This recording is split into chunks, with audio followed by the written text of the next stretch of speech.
Welcome to the Survive to Thrive podcast, where we help unlock your curiosity one conversation at a time.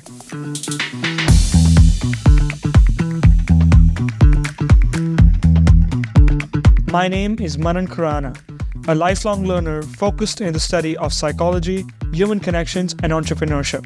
Survive to Thrive is a community aimed at helping students transition from a state of survival to one of thriving by encouraging curiosity and fostering meaningful conversations as a means of their personal and professional development. Don't just survive, thrive with us. So let's dive in. Break it down.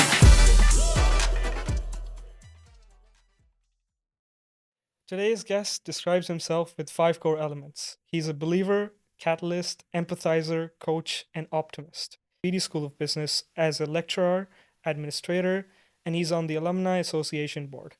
As a chief motivating officer in his company, Ignite the Dream Consulting, he has coached hundreds of people in life and career from high school to professionals. He's a TEDx speaker, corporate workshop speaker. He has supported and helped over 50 plus nonprofits at the board, advisory, and volunteer level. He's an author to his latest book, Lost and Found. Please welcome this incredible human being, Sam Thiara. How are you, Sam? Hey, thank you very much. I appreciate the acknowledgements and the introduction. Sam, if someone has just clicked on this podcast right now, what do you think they'll get out of this?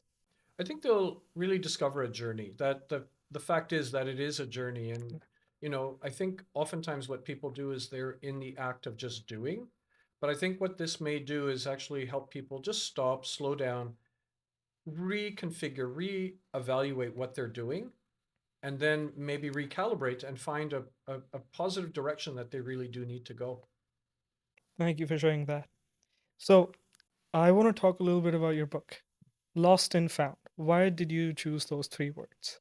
Well, so the title is Lost and Found, Seeking the Past and Finding Myself. Right. And the reason being is, I'm a British-born Canadian, parents that come from Fiji Islands near Australia, and, my grandfathers that come from India. So I was always sort of thinking, who am I? I'm from everywhere, but I'm also from nowhere. And growing up, it was always really difficult because people often ask, where are you from? So the idea and the inspiration of the book came as a result of this idea that, how can I support and help other people realize their own identity? So if you look at Lost and Found, Seeking the Past and Finding Myself, it's a 2-pronged journey. One, it was about finding my identity, but the second part was finding my ancestral roots because nobody knew where it was. So seeking the past, finding myself, I needed to have gone on this journey in order to realize my own personal journey and identity. Conversation that we had 5 months ago during our first meeting. You mentioned that there's a group of students that aren't being talked about. And those are domestic students in a post-secondary institution with immigrant parents. And there seems to be a lack of communication between the first-generation Canadian and the immigrant parent themselves. How do you think that reading this book would actually help them? I think that what it does is it opens up the fact that rather than focusing on one or the other, you actually embrace both cultures and you would bring them together and within you as well. I mean, you're correct. I mean, what usually we do is we polarize it, or it's in absolutes where, in a post-secondary institution, we look at, this is a domestic student, this is an international student. And I think what gets lost is that, domestic student with immigrant parents, because, on the one hand, they're trying to fit into the university environment. They're trying to be this individual that's, showcasing that they do belong, and even our international students do belong. But equally at the same time, I mean, when they're home, are they speaking in their mother tongue, their mother language, and and really embracing their cultural background?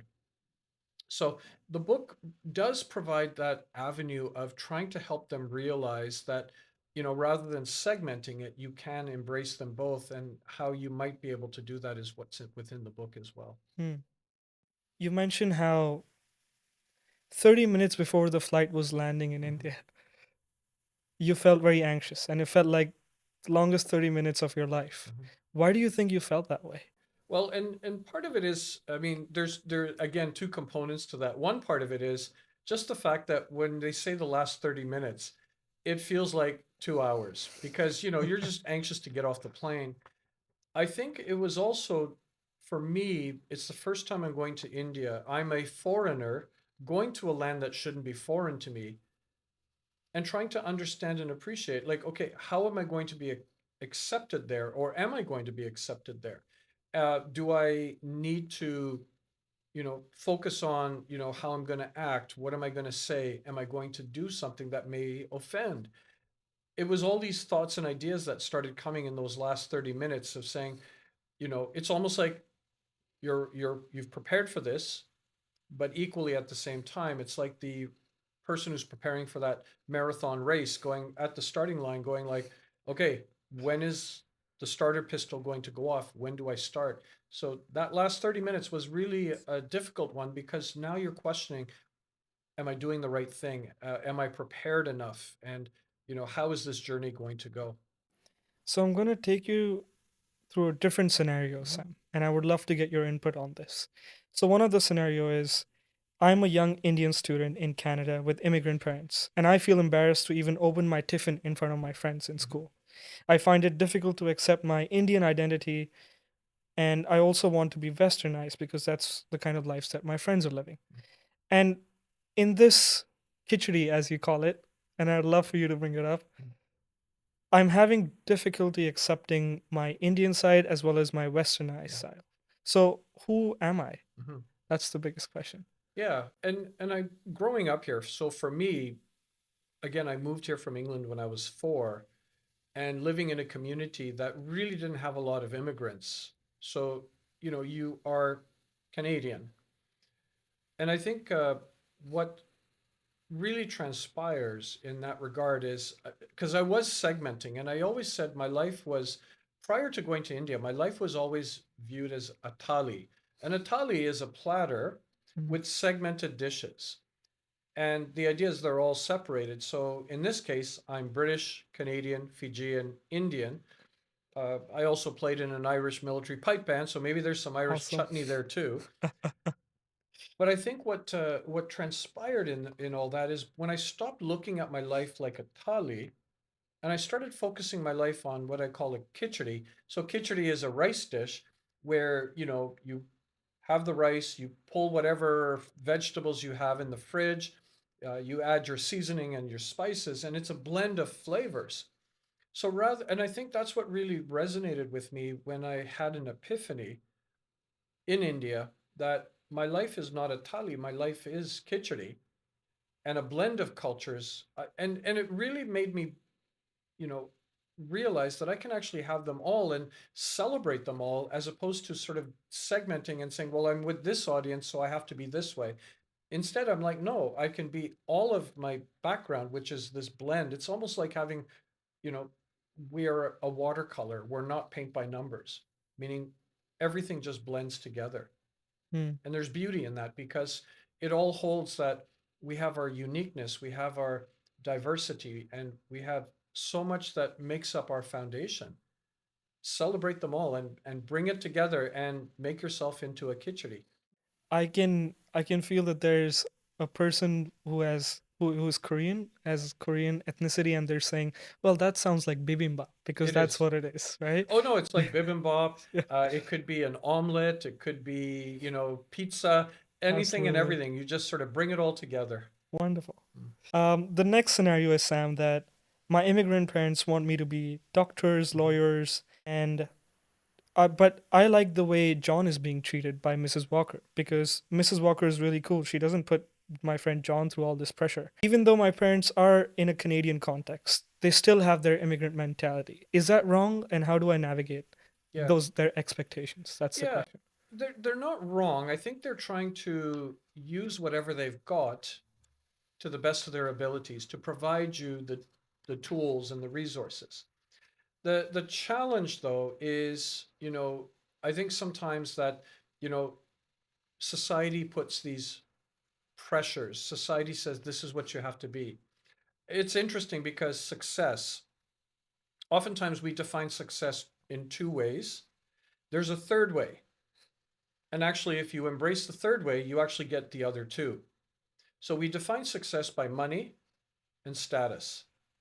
But the third one is fulfillment. And the interesting thing is, if you pursue fulfillment, status and money actually come forward Mm. because you're doing something that's authentic and unique to you. Now, again, I think for many of the people I mentor and coach, there are conversations where, you know, a person will come up and say, my parents want me to be an engineer or they want me to be a lawyer or a doctor, but I don't want to be that. So my thing is, what you do though is, but what is the alternative? Rather than just rebelling or saying no, you have to now come up with, what am I going to do? And oftentimes what I tell my students or young professionals is make this like a research assignment. Mm. So let's say you want to be a digital marketer, your parents want you to be an accountant. Well, then build a PowerPoint presentation and do research Mm. and actually do the PowerPoint presentation as a research piece to your parents or their friends and say, this is, do you realize being a digital marketer, here's what it entails, here's what it involves, here's how much a digital marketer can make. And do you realize also that, with AI coming in, accounting may become less and less Mm. advisable, whereas in digital marketing with creative spaces, there may be more opportunities. And I've had students come back and they're like, oh my gosh, the presentation I did, Mm. my parents says that was well thought out and that was well researched and you actually made sense. And if this is what's important to you, then and you say it with passion and you say it with purpose, they'll hopefully come on board. That's wonderful. So what you're saying is create like an entrepreneurial pitch about yourself and the Absolutely. career that you want to pursue. Mhm. And I remember you also mentioning that make sure you have a slide for salary because that's what they're going to be focusing on. Are you going to make money out of this or is it just passion? Well, For at and least, yes. absolutely. And Yes. think of it this way, and this is a true story. I had an individual who wants to be a writer, and it's always been this goal and objective throughout high school. And they got into post-secondary, into the English program in September. By November, they came up and they said, you know what, I think I'm going to drop out of the English program, writing program, and find something else. And my comment back was, but this is what you always talked about. Why? And she said, well, I can't make money at this. Mm. I said, okay, let's have a conversation. Who said this? And when she told me, I said, okay, there's three things I want to talk about. Number one, why is money the most important part here? Like, do you realize if you pursue for money, again, that success of status, money, and fulfillment, the fulfillment's not going to be there. And, if you actually pursue the fulfillment piece, it's going to happen. And fulfillment for you is being in the writing industry. And then I said, when you talked about the writing industry, well, do you realize the writing industry entails, you know, fiction writing, nonfiction writing, editing, publishing, uh, corporate communications, blogging. And I went on and she was just like, oh my gosh, I didn't realize the space was that big. Mm. And then I said, the third thing is the person who says you can't make money at this, do they know anything about the writing industry? And she's like, actually, no. I'm like, why are you listening to them? Mm. I'm a writer, but I'm not even going to tell you this. I'm going to connect you to people in that industry. Either they're blogging, either they're in the publishing industry, etc. And that person has gone back and now they've actually pursued something related to writing Mm. and they didn't leave the opportunity. But I think we needed to clarify those three key points Mm. because it's very easy for somebody to come up and just say, well, you're not going to make money at that. You're not, you shouldn't pursue it. And then you're like, but if you're not prepared and you're just like, okay, I Mm. guess I'm going to have to go into something else. I think there is a lot more work that needs to be done internally Mm. to justify. And finding yourself. Yep.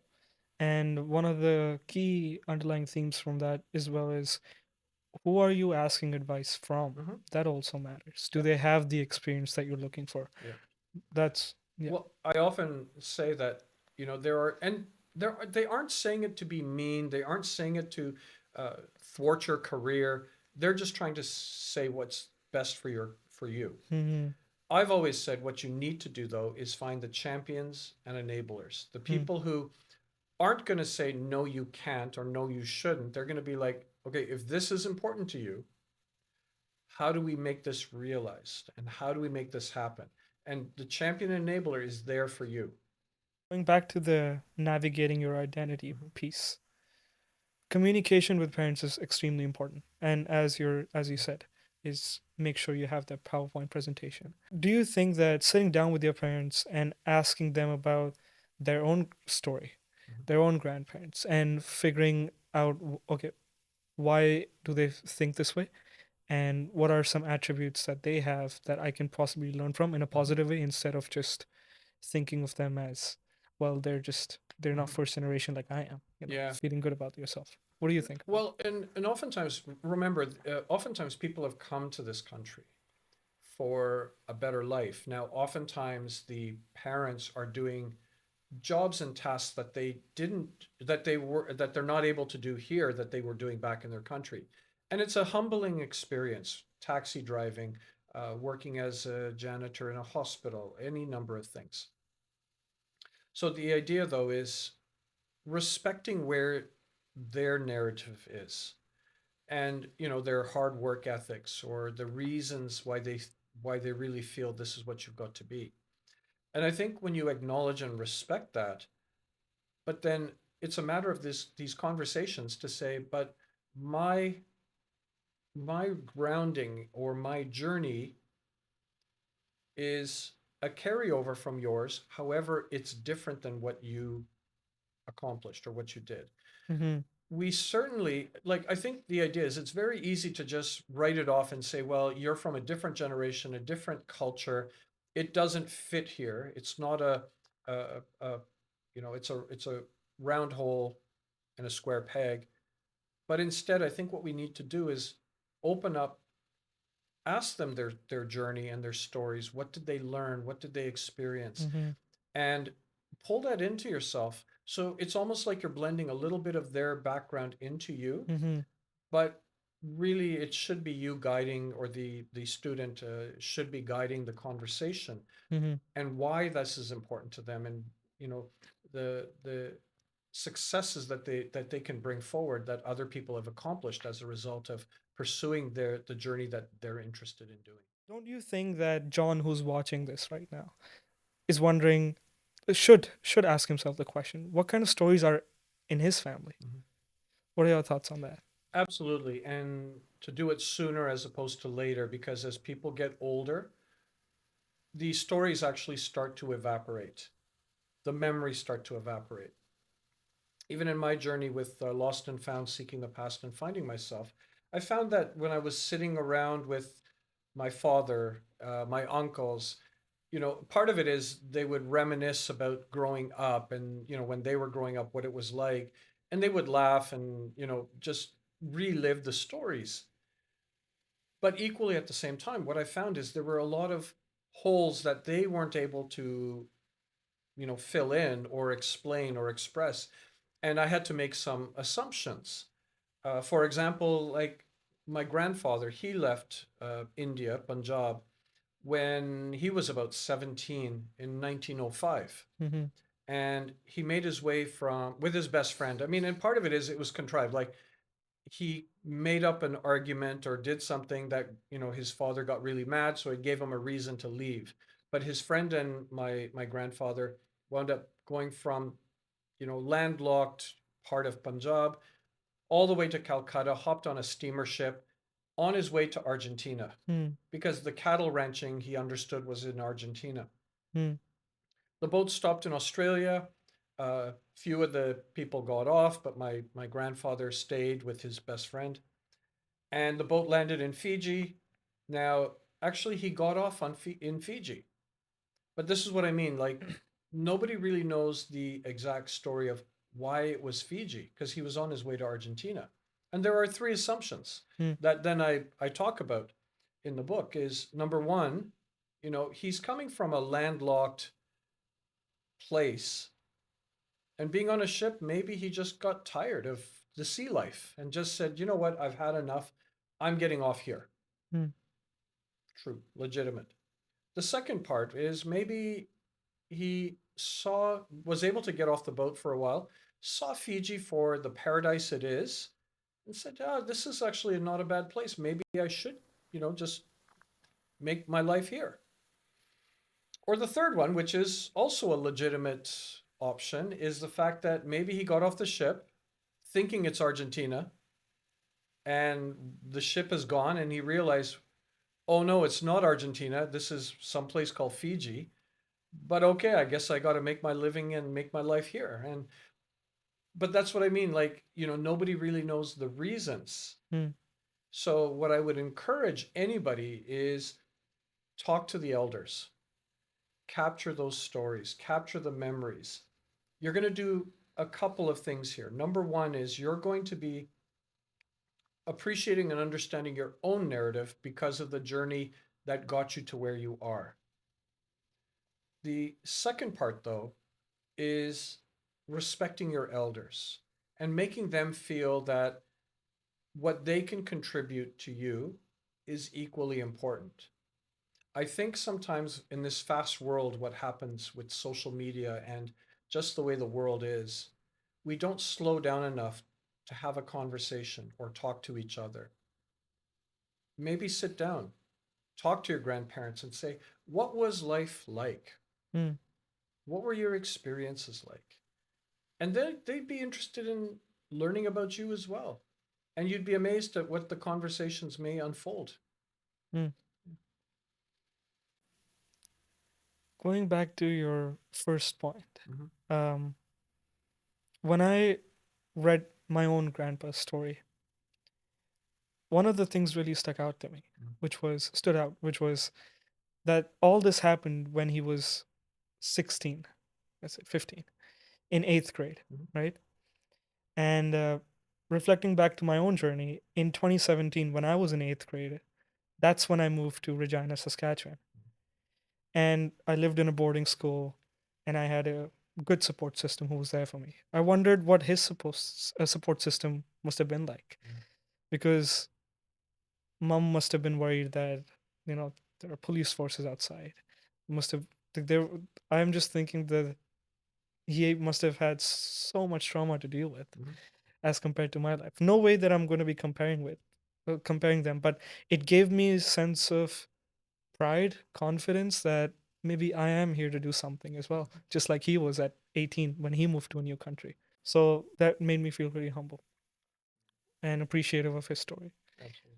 How was the experience when you were in India Mhm. and that photo scene Mhm. where you were trying to show this picture and someone recognized it for the first time? Mhm. Describe me that moment. How did that feel? Yeah, I mean, think of it this way, going to India to find your ancestral roots with very little information and just a faded photograph, the odds are against you. We had a little bit of an idea, but the name of our village that was given to me was incorrect. So it was a bit of a wild goose chase to some extent. We knew, a couple of things. One is that the district's name, we knew the town, but the name of the village that I understood it to be, somebody said no, it's this name. And what was it? Oh, Just so the district was Hoshiarpur in Punjab. The town of Garshankar is about 6 kilometers or 7 kilometers from our village, and the village name is Chadodi. hmm, But somebody said no, the name of the village is not Chadodi, it's Janodi. hmm, And I mean, I looked around and I found this place called Jandoli, and it's about 6 miles from Garshankar, which is the town. hmm. And I was like, Jandoli, Chadodi, it sounds very similar. I wonder if this is the place. And so you get to Jandoli, you meet people, and you have this anticipation that am I just reconnecting the past with the present, finding a whole lineage of my ancestors? So there's all of this anticipation. But what we found out through the journey of going to Jandoli is Jandoli, beautiful village, beautiful people, but wrong village. And I was disappointed with regards to the fact that I didn't accomplish what I set out to do. Hmm, And then it's when you go back to just the basics. I said, we know it's Hoshiarpur, we know it's Garshankar. hmm, So let's just drive to Garshankar and let's just talk to people. And a lot of people said, well, never heard of Chadodi, never heard of it. Until one person says, well, oh no, Chadodi is up the road this way. So you get that, but you're now guarded and you're no longer sort of this anticipation. You're like, you're bracing yourself for another setback. Hmm. And then, we got to the area that we thought was Chadodi, and there's an old man sitting there by the gate, and we asked him, is this Chadodi? He says, yes, this is Chadodi, and we're like, okay, but he's still very guarded because you're like, okay, but just because we found Chadodi, and number one, is this really our village? And number two, but do we know anybody here? Hmm. And, we showed him the picture and he said, well, I don't know about the house because that's changed. But there's this one person in the back and it's very faded. He says, I think I know who this is. And I'm looking at this going, this gentleman is like 90 years old, no glasses, and the picture's very faded. Hmm. I can't even really make out this person. I mean, I'm like, okay, here we go again. Hmm. And, he took us to a house. People came out. They, were wondering what's going on. He showed them the picture. They looked at the picture, and all of a sudden, this one woman said, wait, that's me in the picture. Hmm. Who are you? And all of a sudden, I was like, what do you mean you're in the picture? She goes, well, this is me. And, it took a moment, and then we both looked at each other, and then then I had to tell who I was and who my grandfather was. And now I'm standing, and when she realized who I was, she said, no, you're home. This is your grandfather's home. This is Hmm. where he left from. And that realization of how I've reconnected the past with the present. And because nobody in family, my parents, my aunts and uncles, knew where this village was. Hmm. They had heard about it, but Hmm. nobody had really found this village, except one of my dad's older brother who passed away had this picture, and that's all I had to go by. Hmm. So it's quite the epic journey, Hmm. and the fact that you accomplish what you set out to do, Hmm. and it worked out. But that's why it is lost and Profound. found, seeking the past and finding myself, because the village was lost, and I was able to find it. Hmm. And for me, there was purpose, and I had Ziploc bags with me in the Hmm. hopes that I could find the village. And when the village was found, I went out into the field, scooped up dirt, put it into the Ziploc bag, and then I gave this dirt to my father, my aunts and uncles as a memento that this is to reconnect us back to our own roots, Hmm. our ancestors, the dirt, which I still hold. Where's that dirt? Where's that soil? So it's Oh, been perfect. distributed to various family members, Okay. but equally in my house, when I'm sitting at my desk, it sits right behind me. Uh, it's also sitting by our fireplace in a Hmm. separate container as well. Um, but I also told my father, that it's one of those things of, when you pass away, and he did just this last November, I Sorry said, to hear that. I'm gonna put some of this dirt in the Hmm. coffin, so when the cremation happens, Hmm. you have a little piece of that history, family Hmm. history with you, whatever happens after the cremation. Hmm. So just the idea that that's what the Wow. purpose I had was the soil was something that really grounded us to our village. So I asked my grandparents the same question. Was did you ever get a chance to go back to the village? Do you know what their answer was? I'm pretty sure the answer is not yet or no because it's in Pakistan. That's correct. Yeah. That's exactly what their answer Mm. was. They said that Indians can go to Pakistan, Pakistanis can come to India. And when I heard that, I felt like there are so many millions of stories that are Yep. just going to fade away because of the visa issues. Yep. And that made me really sad for a bit that my grandpa would never be able to go to Pakistan, the village where his dad was raised, Mm. and have the opportunity to touch that soil Yeah. and bring it back home with him. Yeah. So it's incredible what you have achieved. I Mm. mean, on many levels, right? Yeah. No, and it is sad, and it's unfortunate the Mm. fact that I always say, and I use it in this term, that the actions of a few result in the consequences of the many. Mm. I think that there's a lot of people from India who'd love to go to Pakistan to experience and find their roots. But there's also a lot of Pakistanis that would love to come back to India and just re-experience. And I think I always say, unfortunately, time should heal, Mm, but unfortunately, time hasn't healed at this point. I think the average person would embrace and appreciate the opportunity of, you know, rediscovering their past. mm, There's a lot of scars, there's a lot of pain on both sides actually, but there's a lot of pain and anger and mhm. frustration. But I think once you ease up and humankind takes over and kindness takes over, I think that things can actually be resolved quite easily. It also makes me think about North Korea and South Korea. Mhm. How many of those families were just Separated. separated? Well, in Yeah, Palestine 100%. and Israel, it's happened over and over and over again. Hmm. Bringing the conversation back to international Yeah. students, the question is, how do they find their own identity? Mhm. How do they navigate the complexities of identity and belonging in a new country? Drawing from your own personal journey documented in the book, what tips do you have? Yeah. I think what happens though is Mm, even domestic students struggle with identity.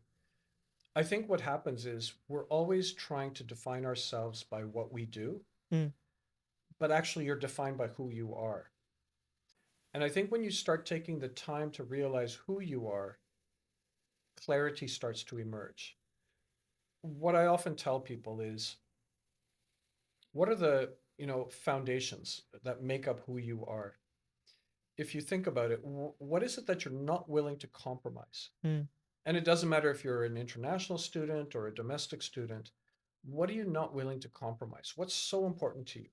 So for me, the 5 things I'm not willing to compromise in life and career: servant leadership, story sharing, activator igniter, champion enabler, and a creative collaborator. I'm working on multiple projects right now.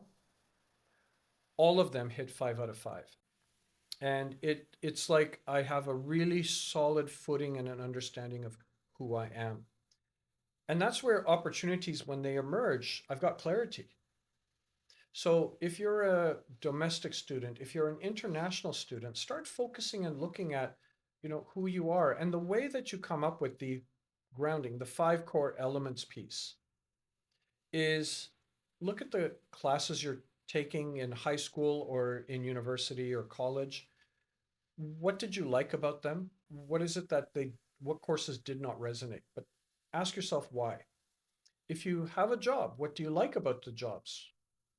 What do you not like about the job? Ask yourself why. What do you like to do in your spare time? And ask yourself why. The idea is what you really want to do is start gathering and coming up with 5 core elements or foundation. This is your anchor point. Now, people may think, well, isn't that better in the future? And I'm like, no, no, you do this now. And if you're in post secondary, you do this now. And maybe the first job out of university hits 1 out of 5. Don't quit the job. But here's the thing, now you know what's missing. And the idea is, can you maybe embrace the second out of 5, the third out of 5? Maybe you can do a course because you know this is what's important to you, and then bring that in, and that becomes number mm, 2 out of 5. But when you hit 5 out of 5, you don't have a job or career, you have fulfillment. Now, what people may worry about is, yeah, but you're making me pick 5 things. What if they're not the right words? What if they're not the right things? You're going to be changing this throughout your life. I have changed mine over the years. As you grow as an individual, as you have these experiences as an individual, these will change. So the idea though is, but what's your anchor point? Now I've worked with many people, and for example, you know, oftentimes when I ask this question, tell me something you're not willing to compromise, people would be like, well, family's really important to me. I'm like, okay, why is family important? And they say they'll go down a pathway, but the words that come back are, well, the connectedness and the relationships that I have are really important to me. So I go back and I say, well, you use the word relationships and connectedness. Could that be one of your five instead of family? Because family is a little bit more confined. But relationships and connectedness means, does that apply to your work environment? Does that apply to your school environment, your social life? And oftentimes people are saying, absolutely. So maybe those relationships and connectedness becomes one of your five. It's also about have fun with this. Like I was working with somebody in Los Angeles and we were working through this exercise of the five core elements, and she said one thing that's really important to her is the environment, and she wants to contribute to making sure she's not a bystander, and she wants to be really concerned about the environment. And we were talking back and forth, and I just said, "So you're an environmental ninja?" She was like, "Actually, I really like that. That's a good way for me to describe myself." So she's an environmental ninja. So it becomes a foundation. Let me share with you the fact that, we're not defined by what we do, we're defined by who we are. And oftentimes people say, well, either if I do a podcast or, in a situation where we start talking, well, tell me, who is Sam? Here's how I describe myself. I'm an individual who's guided by five core elements: servant leadership, story sharing, activator igniter, champion enabler, and a creative collaborator. Those five things have enabled me to help individuals, teams, and organizations to their pinnacle best. But you know what? It's also made me into a speaker and a storyteller, a mentor and a coach, a writer, blogger, and a screenwriter, an entrepreneur, an educator, a problem solver, and a community activator. Now, that's a strong statement. I haven't told you what I do, but that's really become an anchor point. And now people are like, actually, that's a really cool way to describe yourself. Can you tell me more about, you said you're a speaker and a storyteller. What does that mean? Now I go into this conversation. So it's about making that statement. Finding those five core elements. Mhm. And we have also had this conversation before, where I am also on that journey to find my own core elements. I can I feel like there is a question that needs to be asked. Mhm. What is servant leadership? What does that mean? Yep. Servant leadership is, when you really don't care who gets credit for what needs to be done, but there's a problem, you need a solution, you roll up your sleeves, things get done. So Hmm. you're not worried or concerned about the accolades. You're not concerned about the, who gets credit for it. Servant leadership is a term where you just dedicate yourself to contributing back to society. I've dedicated myself to say, I am not going to be a bystander in life. I'm going to be an activator, and I'm going to go in and, if there's a problem, I'm going to sort out and help people. Hmm. I mean, I get anywhere from 3 to 8 conversations per week on people who want me to help them, have a conversation about their own journey.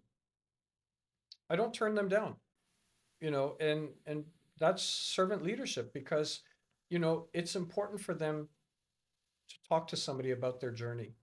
And, if I was to say, well, I'm too busy, or Mm-hmm. it it's not that, I can do this. No, no, we find a mutually convenient time. And today alone, I've got 2 requests. People said, could we meet in the future Mm-hmm. when it's convenient? So, like now, I always look for an opportunity. So if I say, okay, I'm going to be downtown on this particular day, does this work? And they're like, yeah, I'll Hmm. meet you 10:30 on this date. But then if 2 or 3 other people want to meet up, I said, well, I'm going to be downtown on this date. Could you come and meet me downtown? Mm-hmm. And if they say, yeah, then I've already started lining up, and I can do 3 in a quick succession. Hmm. But the idea though is the fact that, you know, there's so much that needs to be done in this world. And rather than focusing just on a problem, I want to focus on solutions. I want to help people in their journey. The point that you brought up also connects with forming a mentor mentee Mhm. relationship. And everybody can be a mentor, I Mhm. think, especially if you have experience. And taking that time out for future mentees and mentees in general, someone who wants to learn, gives them Mhm. like it helps them so much more than you can even imagine. So Mhm. those conversations that you're having with hundreds of other Mhm. mentees, official and unofficial, helps them. Mhm. And fortunately, I get to be one of those mentees. So thank you. Mhm. Just want I to say I thank you. appreciate that. Yeah. One of the things, part of my research behind, before I wanted to have this podcast, was really go to students, survey them, and ask them, what do they want to know more Mm. about? And here are some of the questions that came up. Okay. Sam, I am lonely. I don't have any friends. Mhm. I don't have a support system. The thing that scares me the most on a survey is when it says, write down your emergency contact, Mhm. because I have to think, who is my emergency contact? And sometimes for some people like myself, there is none. So, how do I make friends? Mhm. Yeah. I think unfortunately what happens at times is the fact that we're challenged, or we feel challenged of how do I get into a conversation? Hmm. And if you're an international student, oftentimes it may, and this happens a lot, is what if I say the wrong thing? Or, you know, my level of English is not as great as somebody who's a domestic. Hmm. And then they hold back. And because they're holding back, they're not really building out those relationships that they need to. Oftentimes I say, okay, the domestic student, how many languages do they speak? And well, one. I said, how many languages do you speak? And I've had anywhere from 2 to 6. Hmm. So what I'm saying, so you've got 2 to 6, and this person has one. Why are you holding yourself back? And they're like, oh, I never thought of that. And here's the other thing. I said, if let's say you and I are having a conversation, you're an international student, and you're really sort of not sure if you're saying the right thing. Okay. And let's say you're in that conversation and you say something wrong. I said, to that person that you've said something that was maybe wrong, do they go home and they talk about you and they say, look, this person said this, can you believe it? I said, I don't mean this in the worst sense. I don't mean this in the wrong way, but you're no one's priority. Hmm. You're your own priority. That person is not going to go home and talk about you to their family or to their friends, because they've already forgotten about you or that what you said. More other things have come onto their life. So don't hold back. Hmm. And the other thing is the art of conversation. I think Hmm. people worry too much about, well, how do I engage in a conversation? I get people coming, either to my office or saying, look, I've got to get to an event. I'm not sure how I can get into a conversation. It's awkward. And I said, well, here's the thing. If I come to your house for dinner, Hmm. knock on the door, is the very first thing you're going to say when you open the door is, Sam, what are some of the straightforward and easy things that I should be able to do as an international student that could open doors for me in building out these relationships? Is that the first thing you say? Because if that's the first thing you say, I'll be like, I'm actually going to go and, to the fast food place over here. Gonna go to Kathy's house next Yeah, door. I think instead what it is simple.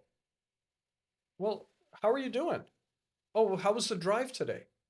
I think don't overthink the conversation piece. I always say, ask the first questions, make them very simple, Hmm. listen, and then add into the conversation as they're talking. Because if, let's say, you get to an event and you're at a post secondary institution and you're at an event and somebody's standing there and you walk up and you say, oh, welcome. Think of it as you're the host. This is your school, that event. And then you say, well, welcome to the event. Now, are you an alumni of the school? And if they say yes, you're like, oh, well, what program did you do? Let them talk and you listen to it. If they say, no, I went to this other school, oh, well, what was your experience like? And then I've also been at events where people are huddled together in their comfort Hmm. circles. And I see an individual standing there all by themselves. And I walk up and I say, "Oh, welcome to the event." Hmm. And they're like, "Oh, well, thank you." And I said, it's so happy to see a professional at this event. What brought you to the event?" And they're like, "Oh, well, I'm the keynote speaker." And I'm looking around the room going like, all of you had this opportunity to come and talk to the keynote speaker. Absolutely. So embrace it and, just realize that this person is here like anyone else. Just ask a simple question and get into that engaging conversation. Hmm. Now, the funny thing is, people said, yeah, but also, like, How do I disengage? I'm Mm, like, at a certain point in time, when there's a natural break, say, I just got to step away, but I just wanted to say thank you for today. I really enjoyed my conversation with you. I hope that we can connect. mm, Simple as that. mm. And then you can disengage. Don't make it complicated. It's not supposed to be complicated. Don't overthink it. Absolutely. Mm. One of the things that I really liked that you said was about how people care too much about themselves, and that is what's going to stop you from taking that next step, Mhm. having that conversation. Or care about yourself, Mm, but also realize that what when you care about yourself, that other person, they've got so many things happening in their life, you're not their priority. mm. Yeah. I was sitting at a restaurant and eating by myself. I see these two um, international students from India, Mhm. and we just started having a conversation. During our conversation, they asked me about, well, how many friends do you have? Mhm. That's a I kind of laughed. I was like, wow, I don't think about it on a daily basis, but I understand from their perspective. They must be wondering, how do you make friends, right? I asked them the question, well, have you had a chat with someone lately in your school? And then the answer is always, no, I want the other person to have a chat with me. Mhm. So you're basically blocking yourself from that opportunity, and Mhm. you're in those groups again and again and again. So you never really get to explore, which is why I completely agree with you on that. Yeah. No, and I always say a lot of our interactions become transactional. Hmm. Make it transformational. Like when you go to the grocery store and you come up to the cashier, hi, how are you? Good. How about you? Good. And then they proceed. Or you go to a coffee shop. Hi, how are you? Great. How are you? Good. What would you like? Me, I try to engage in a conversation. I was in Toronto a few years back with about 20 of my students at an academic competition. Hmm. And, it was late at night, about 10 o'clock at night. We're hungry. So, we were walking along and there was a Chipotle's and we walked in. I was the first one in, Hmm. maybe because I was the most hungriest, but we walked in Okay. and I'm the first in line. And the lady looked at me and she goes, what would you like? And she pointed to the menu above. And I looked at her name tag and her name was Mary. I said, oh, okay, Mary. She goes, oh, yeah. I go, I eat everything. Hmm. What would Mary make for herself? Love it. And she looked at me and she goes, are you sure? And I said, yeah, what would you like? What Yeah. would you eat? What do you recommend? And she goes, oh. And then she said, okay.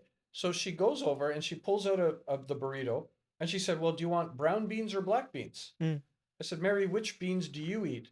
She goes, well, black. I said, okay, give me the black beans. And if you ask me one more time, I'm coming on the other side of the counter and I'm going to make my own burrito. Right. She Right. starts laughing. Yeah. And my students are all like, what's going on here? Hmm. It's going along the line. And now she's just adding stuff to it. And she yells to the cashier, I'm comping this guy's guacamole Hmm. because that's what I would put in my burrito. And the cashier's now laughing. And I don't do this to get free guacamole, but that's what happened. And, she's made it in such a big burrito, she can't close it. So she's trying to close it. It's not closing. She winds up, the cashier says, here, let me help. So the cashier's now helping and can't close it. The manager comes in and says, you know what? Let me see if I can do this. Nobody can close this giant burrito now. And I just said, Mary, you know what? Just give me a spoon and give me the open faced burrito, and we're all cool. And Hmm. she looked at me, and then I paid for my burrito. But it's what she said at the end. She Hmm. goes, man, that was fun. Hmm. We all have a chance to do these little things that are transformational, Hmm. not transactional. Hmm. But that's how you get into these conversations. And I've had so many conversations that just sparked, that's resulted in a LinkedIn connection, which has become a longtime friend. Wonderful. Mm-hmm. I have two more stories to share with that. I love what you said about Mm-hmm. just going to a restaurant and having a chat with someone. Mm-hmm. The first story is I am working at an oxygen studio, a yoga studio right now. And I love when people ask me what my name is because not a lot of people do that. So I make it a habit to, whenever I'm in a restaurant, just asking people their names Yeah. also matters because it gives them a sense of belonging, that they matter. And the second story to that is when I first came to Vancouver in 2022, Mm-hmm. and I moved to a new part around Maine. Um, there was this Korean restaurant that I went to on Fraser. I went there. It was 2 p.m. I was, I think, one of the only customers there, and they asked me what I want. I ordered, and I just sat and started eating. Then I looked behind me, and the people who were serving me, the staff, they're having their own lunch, Yeah. right? So something inside of me sparked and said, "Go say hi to them." And I was like, "No, no, no, no, no. Why would I do that? I'm just a random Indian Mhm. kid sitting in, Right. they'll think I'm weird." And I didn't listen to that. I listened to my gut, and I actually went and said hi. Mm. There was four people, Han, they're different countries. They're from Korea, Japan, Indonesia, Mm. and I'm friends with them now. Yeah. Every time I go to them, I say hi, and they're always waiting for me to come in. And Yeah. it's just, you just have to say hi. It's sometimes it's really that simple, isn't it? It is. A smile goes a long way. 100%. Mhm. 100%. So that's how do you communicate with the friends. Mhm. Now I want to touch on another topic, which is how do I communicate with the family that's back home, Mhm. and guilt that comes with it, because want to go and explore Whistler for 2 days and I want to spend money on myself. But there's always a sense of guilt that I have come to this country, everybody's depending on me, I can't really have fun. But then there's also a small part of you that dies Mhm. inside Mhm. because you never really get to explore yourself. Mhm. It's a very nuanced question, I understand, but what would you say to a student like that? Okay. There are three words that I use in unison. Hmm. The three words: explore, experience, embrace. Explore is this idea of going forward with curiosity. Because if you live in a bubble, that's all you're going to know about this world is understanding the bubble. If you explore, you don't know the experiences you're going to encounter, the people you're going to meet, the stories and the memories that you're going to create. So that's the explore. Experience means rather than being a bystander, immerse yourself. By immersing yourself, again, the relationships, the stories and things start to mature and you can add purpose and meaning to it. And embrace is the last word, which embrace just basically means really pulling it in. But embrace means, but what am I gaining from this? What am I learning from this? So rather than feeling a sense of guilt, think of it as you're filling this cauldron, this cylinder, with experiences and stories that are actually going to expand who you are as an individual. Now, if you only sort of sit back and the guilt comes in that I can't have a good time and all of that, Hmm. you're going to have a limited experience, limited exposure to people, and you're not going to be that happy. And it's just a small bubble. But when you expand the bubble, now you're building out those relationships, the opportunities emerge, your presence grows.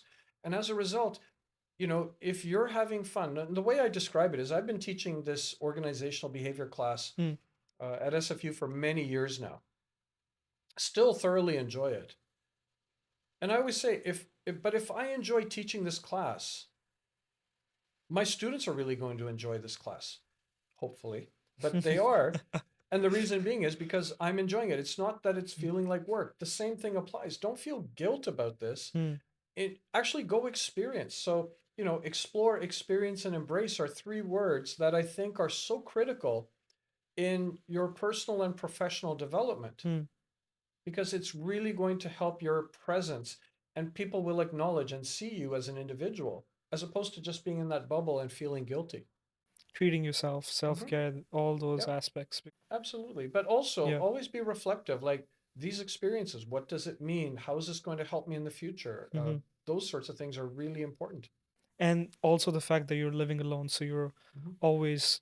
there's always this flight or fight instinct, Yeah, but sometimes it's just important to get out and have fun, just be a little kid again. absolutely. Yeah. And equally at the same time, the fight or flight, it's actually really difficult if you're only by yourself and you've got that small bubble Hmm. because there is no one there to support you or that you're able to build that foundation with.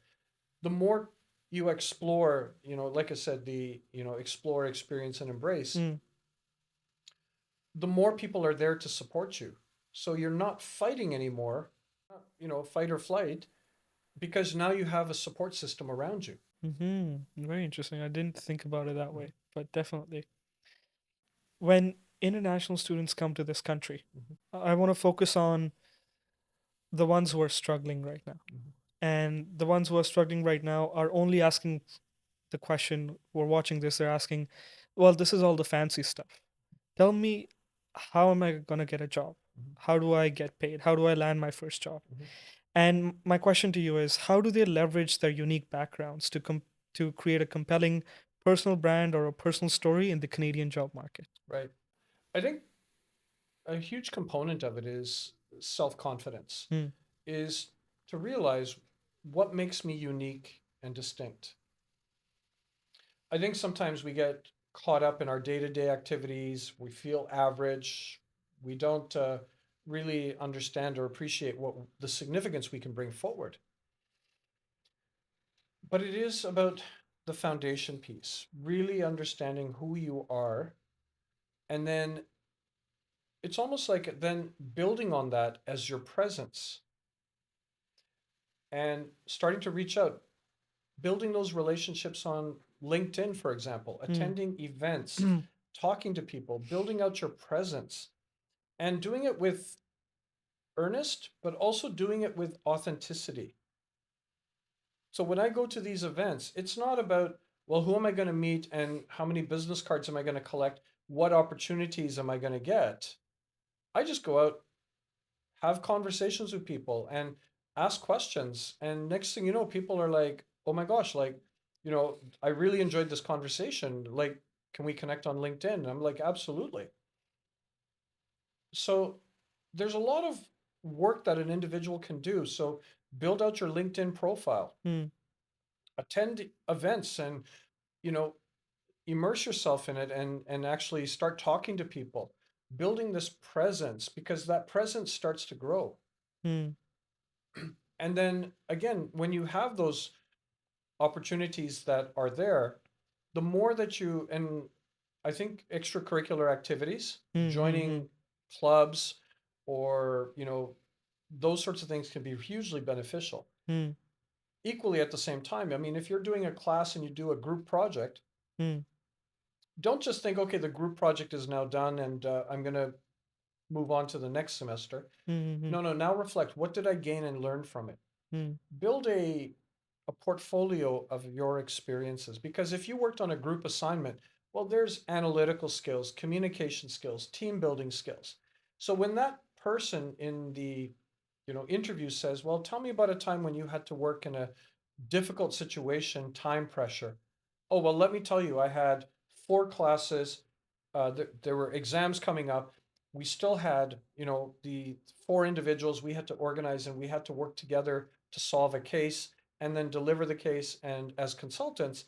And here's the processes we now had. Hmm. Well, those are transferable skills. So, you know, you need to become more visible.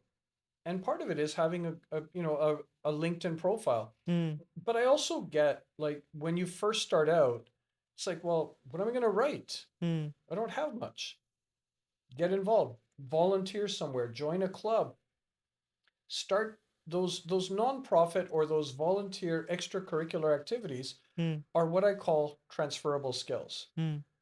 And even on your resume, what I would say is rather than separating it as work experience and education and whatnot, change the work experience to relevant experience. Hmm. And then bring the volunteer work, the club activities, because it's relevant. You're not misleading the employer. Hmm. It's relevant experiences. And then expand and explain what these mean. But it's not a matter of just joining a club, saying, okay, I've joined a club and that's great, or volunteering at a reception desk at a volunteer. No, no, start getting involved. Like, you know, I always say you can be 10 miles wide, Hmm. 1 inch deep, but what employers are really looking for Hmm. is for you to be 1 inch wide, 10 miles deep. Like, Yeah.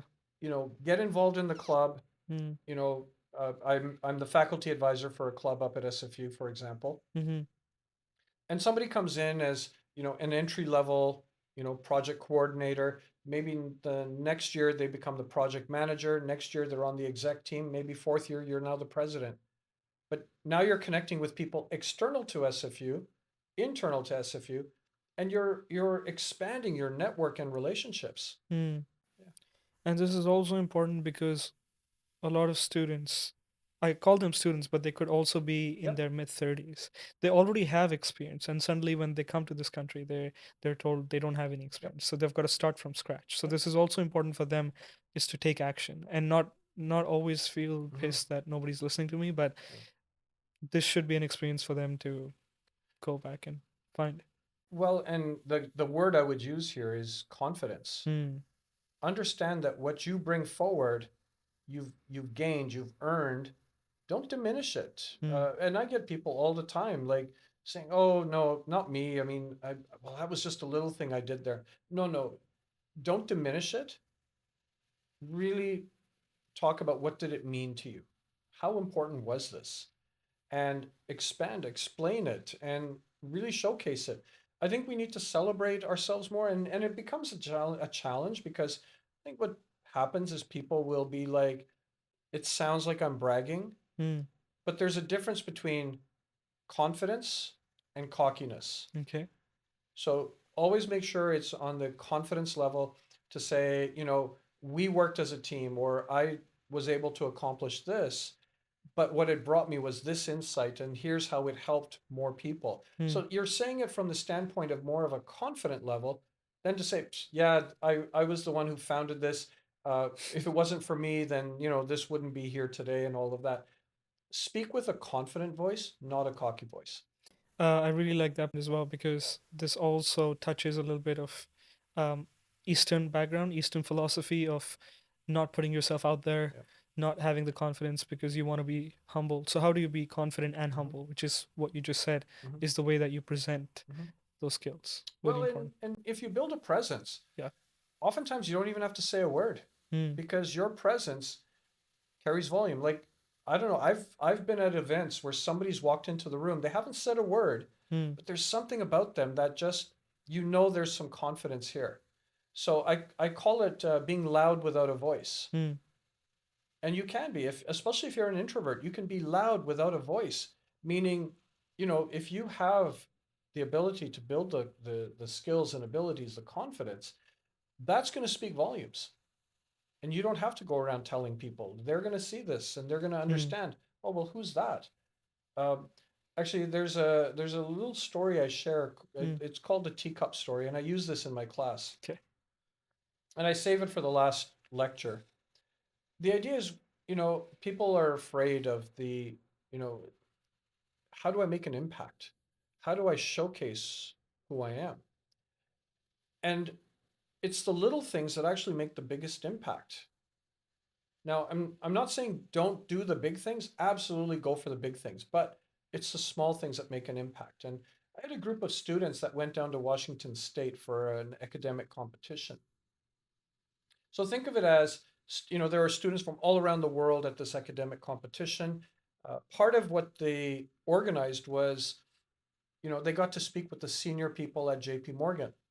So now you have, 100, Mm, students who are, there for the competition, the organizers and volunteers. You got coaches, and they're all here to meet the senior people of JP Morgan. So, if they had their conversations, mm, their coffee, tea, and some snacks. And at the end of it all, everyone just said their goodbyes and the room vacated. mm, My coach came back and he saw the senior-most person there, so they started a conversation. So there's only the senior-most person and my coach. While they're talking, the my coach recognized that while they're talking, the senior-most person is picking up these cups and saucers while they're talking and putting it on the sideboard. mm, And eventually my coach said, you must be a really busy person. He says, no. And the coach, sorry, the mm. senior-most person said, absolutely. Yeah, I got a lot to do and, it's busy and I like to keep busy. He said, but, you're picking up those cups and saucers and moving it over there. There's people here who will clean up. He goes, yeah, yeah, there are people who will clean up, but he said, I wouldn't leave this for someone to clean up after me at home.